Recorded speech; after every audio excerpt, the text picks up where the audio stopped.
গায়ে গুলি লাগছে।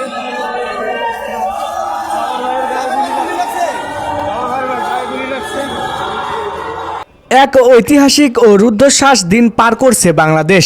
শহীদ ওসমান হাদি হত্যার বিচার চাইতে গিয়ে শাহবাগে পুলিশের গুলিতে লুটিয়ে পড়েছেন ইনকিলাব মঞ্চের সদস্য সচিব আবদুল্লাহ আল জাবের এবং রাকসুর জিএ সালাউদ্দিন আম্মার। বিপ্লবীদের এই তাজা রক্তে যখন ফের রাজপথ লাল, ঠিক তখনই বজ্রপাতের মতো ধমক দিলেন সেনাবাহিনীর প্রধান। সেনা প্রধানের স্পষ্ট বার্তা, যেই পুলিশ সদস্যরা বিচার প্রার্থী তরুণদের ওপর গুলি চালিয়েছে তাদের প্রত্যেকেরই বিচার হবে। বিপ্লবীদের গায়ে হাত দেওয়া মানে রাষ্ট্রের ওপর হাত দেওয়া। সেনা প্রধানের এই কড়া হুঁশিয়ারিতে এখন তটস্থ অপরাধী পুলিশ কর্মকর্তারা। ডক্টর ইউনূস সরকারের সামনে কেন এমন পরিস্থিতি? সেনা প্রধানের এই সাহসী অবস্থানের নেপথ্যে কি? বিস্তারিত থাকছে প্রতিবেদনে।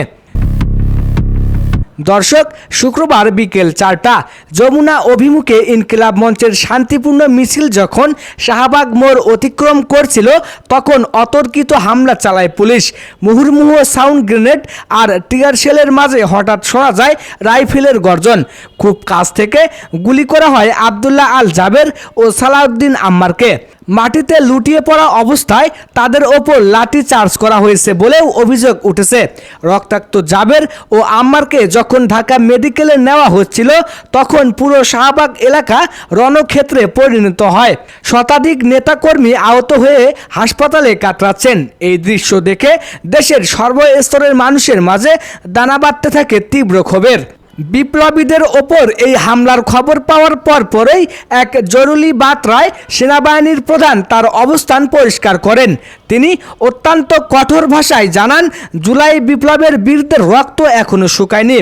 এই তরুণদের কারণেই আজ দেশ নতুন করে স্বাধীন হয়েছে। যারা এই নিরপরাধ ও বিচার প্রার্থী তরুণদের ওপর গুলি চালিয়েছে তারা কোনোভাবেই পার পাবে না।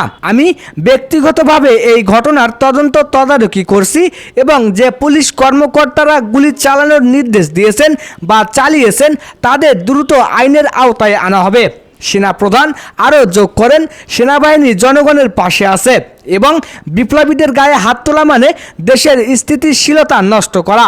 কোনো উগ্র মানসিকতার পুলিশকে এই নতুন বাংলাদেশে ঠাঁই দেওয়া হবে না। সেনা প্রধানের এই বক্তব্যে শাহবাগ ও যমুনার সামনে অবস্থানরত আন্দোলনকারীদের মনে সাহসের সঞ্চার হয়েছে। হামলার সময় 10 মাসের শিশু সন্তানকে নিয়ে শহীদ পত্নী ও শান্তা ডাকসু এবং নেত্রী ফাতেমা তাসনিম জুমার ওপরও পুলিশের বর্বরচিত আচরণ থামেনি। নারী নেত্রীদের বুট দিয়ে মারিয়ে দেওয়ার প্রতিবাদে ফুঁসছে দেশ। সেনা প্রধানের বক্তব্যের পর ডিএমপি ও পুলিশ প্রশাসনের ভেতরে এখন চরম অস্থিরতা বিরাজ করছে। অনেক পুলিশ সদস্য এখন শাস্তির ভয়ে আত্মগোপনের চিন্তা করছেন। অন্যদিকে ছাত্র জনতা বলছে, সেনা প্রধানের এই হুঙ্কার যেন কেবল মুখের কথায় সীমাবদ্ধ না থাকে। জাবের ও আম্মার এখন আইসিইউতে মৃত্যুর সাথে লড়াই করছেন। তাদের প্রাণের বিনিময়ে হলেও খুনি পুলিশদের বিচার চাই ইনকিলাব মঞ্চ। সেনাপ্রধানের নির্দেশের পর শাহবাগ ও যমুনার সামনে নিরাপত্তা বাহিনীর মধ্যে এক ধরনের ভারসাম্য ফেরার চেষ্টা দেখা যাচ্ছে। তবে ইনকিলাব মঞ্চ ঘোষণা করেছে, যতক্ষণ হাদি হত্যার খুনি এবং আজকের হামলার দায়ীরা গ্রেপ্তার না হবে ততক্ষণ রাজপথ ছাড়বে না তারা। নাসিরউদ্দিন পাটোয়ারি ও জাইমা রহমানের পর এবার সেনা প্রধানের এই হস্তক্ষেপ ঘটনাটিকে এক অন্য মাত্রায় নিয়ে গিয়েছে। তো দর্শক, সেনা প্রধানের এই কড়া হুঁশিয়ারি কি অপরাধী পুলিশদের আইনের মুখোমুখি করতে পারবে? জাবের ও সালাউদ্দিন আম্মার কি সুস্থ হয়ে ফিরে আসবেন রাজপথে? কেন বারবার বিপ্লবীদের রক্ত ঝরিয়ে পরিস্থিতি ঘোলাটে করা হচ্ছে? আপনার কি মনে হয় সেনা প্রধানের এই হস্তক্ষেপ কি সঠিক সময়ে সঠিক সিদ্ধান্ত? আপনার মূল্যবান মতামত আমাদের কমেন্ট বক্সে লিখে জানান।